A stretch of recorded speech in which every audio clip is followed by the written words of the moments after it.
Magandang araw sa inyong lahat. Ako po si Binibining Jovan May H. Fajardo at ako po ang naatasan na mag-ulat sa panulaan sa panahon ng propaganda at himagsikan. Nahahati po sa dalawang yugto ang paghihimagsik ng mga Pilipino. Una ay Kastila at pangalawa naman ay Amerikano. Ngunit bakit nga ba sa panahong ito nagkaroon ng paghihimagsik ang mga Pilipino? Ito ay dahil sa panahon ng himagsikan, ang mga tula at iba pang akdang pampanitikan ay naging daluyan ng damdaming makabayan.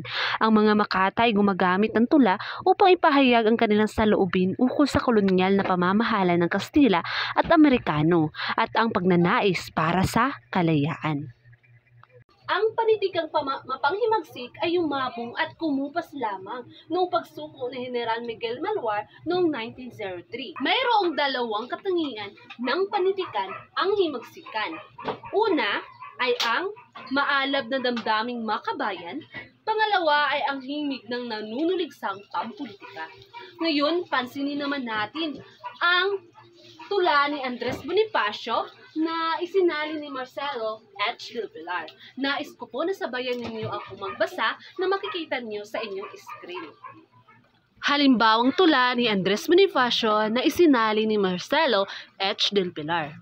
Aling pag-ibig pa ang hihigit kaya sa aba ng bayang mawalay sa bayan, sa pagkadalisay at pagkadakila, gaya ng pag-ibig sa tinubuang lupa?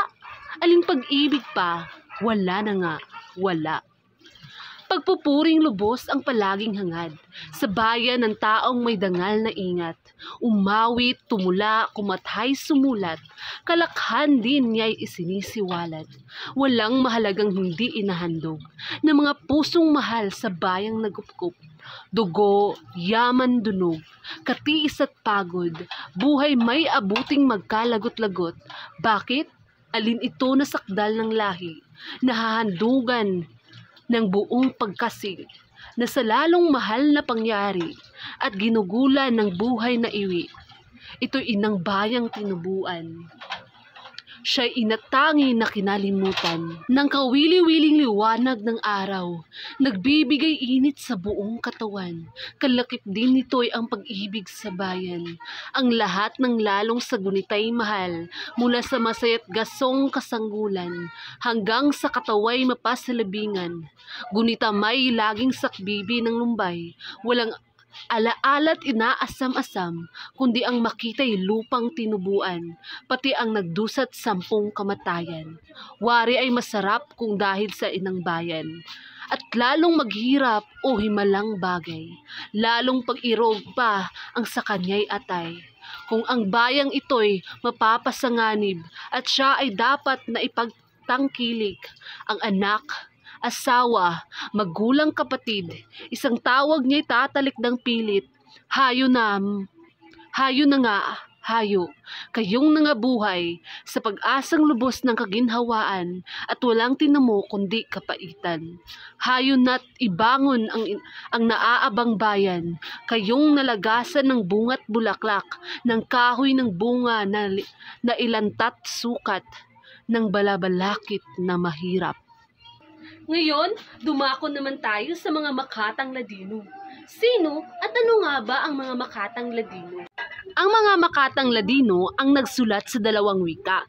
Tinulaan nila ang bayan ng Diyos, ang mga anak ng may kapal na lumalaboy at nawawala sa paghahanap ng kanilang ama. Hitik ito sa dinaglat na naratibo at naglilitaw sa mga salaysay ng kolonyalismo. Sa tula ng misyonero, pangunahin ang pagsasalaysay ng bayan ng Diyos, na ang ibig sabihin, nagpapahiwatig ng pagkawala ng mga manlalakbay o tagpo na nakakaantig sa damdamin ng mambabasa. Sa ganitong sitwasyon, pinapasok ang ideya ng relihiyon bilang tanggulan o solusyon sa ganitong panahon ng ligalig o problema.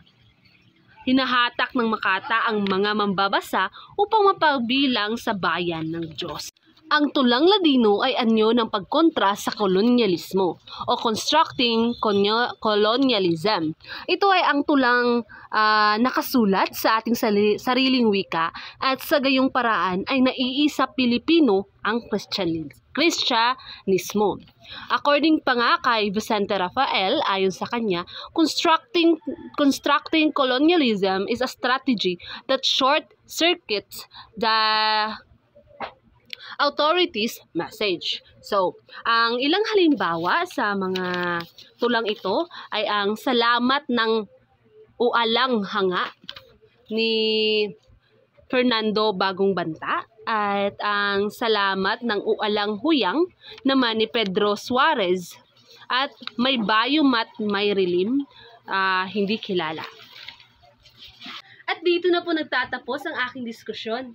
Naway may natutunan kayo at masaya kayo sa araw na ito. Maraming salamat!